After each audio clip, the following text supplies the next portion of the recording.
पतीनं रजेचा रीतसर अर्ज देऊन सुद्धा रजा नाकारल्यानं सांगलीतल्या आटपाडीमध्ये एसटी कर्मचाऱ्याच्या पत्नीनं आगार प्रमुखांच्या दालनासमोर झोपून आंदोलन केलंय।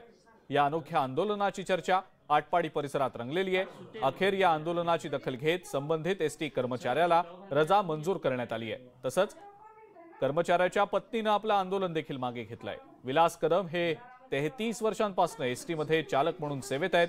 पत्नीला रुग्णालयात घेऊन जाण्यासाठी 2 दिवसांच्या रजेसाठी त्यांनी आगार प्रमुखांकडे 6 मार्चला अर्ज केलेला होता। मात्र रजेचा अर्ज नाकारल्यानं पत्नी नलिनी कदम यांनी आगार प्रमुखांच्या दालनाबाहेर अंथरूण टाकत आंदोलन केलं।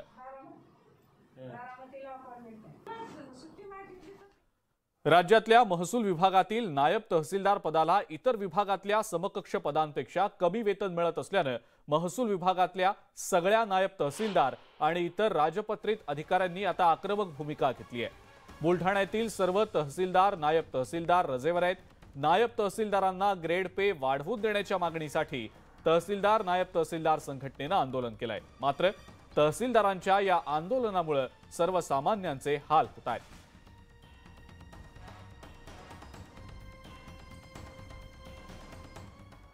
समृद्धी महामार्गावर सुरू झालेली पहिली बस सेवा स्थगित करण्यात आलेली आहे। अपेक्षेप्रमाणे डिझेलचे पैसे निघतील एवढेही प्रवासी मिळत नसल्यामुळे महाराष्ट्र राज्य मार्ग परिवहन महामंडळानं समृद्धी महामार्गावरनं धावणाऱ्या नागपूर शिर्डी बस सेवेला स्थगित करण्याचा निर्णय घेतलाय। समृद्धी महामार्गाचं पंतप्रधान मोदींच्या हस्ते लोकार्पण झाल्यानंतर परिवहन महामंडळानं मोठा गाजावाजा करत नागपूर ते शिर्डी अशी समृद्धी महामार्गावरची पहिली एसटी बस सेवा सुरू केली होती। मात्र दर महिन्याला प्रवासी संख्येत घट झाल्यानं समृद्धी महामार्गावरील पहिली एसटी बस सेवा स्थगित करण्याची नामुष्की एसटी महामंडळावर ओढवलेली आहे।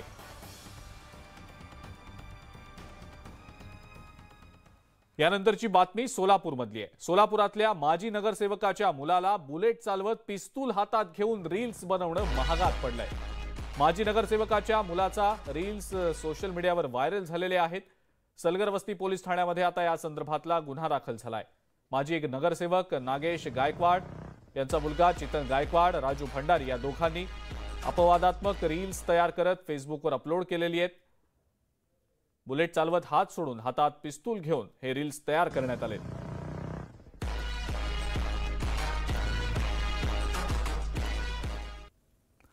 आणि यानंतरची बातमी न्यूज 18 लोकमतच्या इम्पॅक्टची। जालन्यामध्ये न्यूज 18 लोकमतच्या बातमीचा इम्पॅक्ट पाहायला मिळालाय। सेवलीतल्या परीक्षा केंद्रावर पोलिसांनी आता खडा पहारा ठेवलाय। कॉपी करू द्या अन्यथा जीवे मारू अशी धमकी विद्यार्थ्यांच्या पालकांनी दिली होती आणि ही बातमी न्यूज 18 लोकमतनं दाखवलेली होती। या बातमीची दखल घेत पोलीस प्रशासनाची एक गाडी ही परीक्षा केंद्रावर तैनात करण्यात आल्याचं समोर आलेलं आहे। परीक्षा काटेकोर पद्धतीने घेतली जात आहे आणि पोलिसांच्या खड्या पहाऱ्यामध्ये घेतली जात आहे।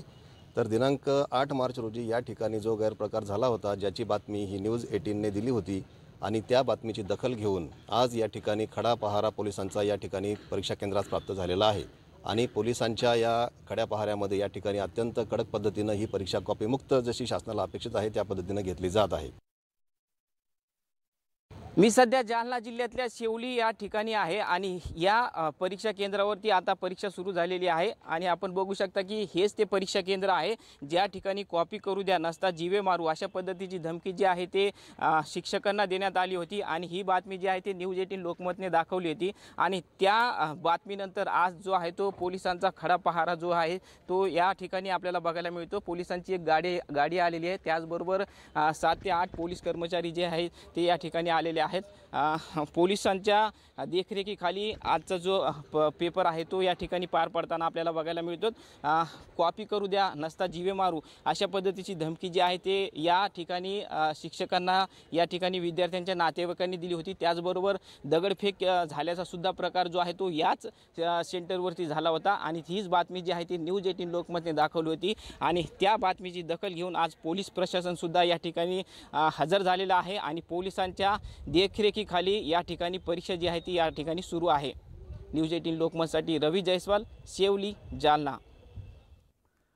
शिरूरच्या केंदूरमध्ये कानिफनाथ महाराजांच्या यात्रा उत्सवाच्या निमित्तानं बैलगाडा शर्यतींचा थरार रंगला असून या बैलगाडा शर्यतींमध्ये शेकडो बैलगाडा मालकांनी सहभाग घेतला। त्यावेळेला या शर्यतींचा आनंद घेण्यासाठी शर्यतप्रेमींनी तोबा गर्दी केलेली होती. विजेत्या बैलगाडा मालकांना भरघोस बक्षिसं देऊन गौरवण्यात आलंय.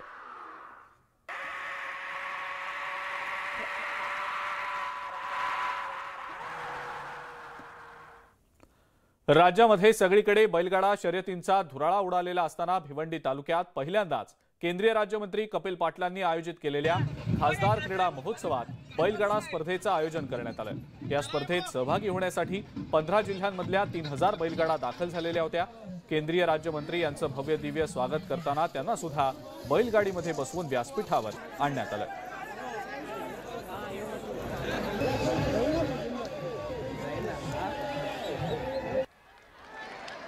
गोंदियातल्या देवरी तालुक्यातल्या चिचगडमध्ये 3 दिवसीय शंकरपटाचं आयोजन करण्यात आलेलं होतं. तब्बल 165 बैलजोड्यांनी यावेळेला सहभाग घेतला होता.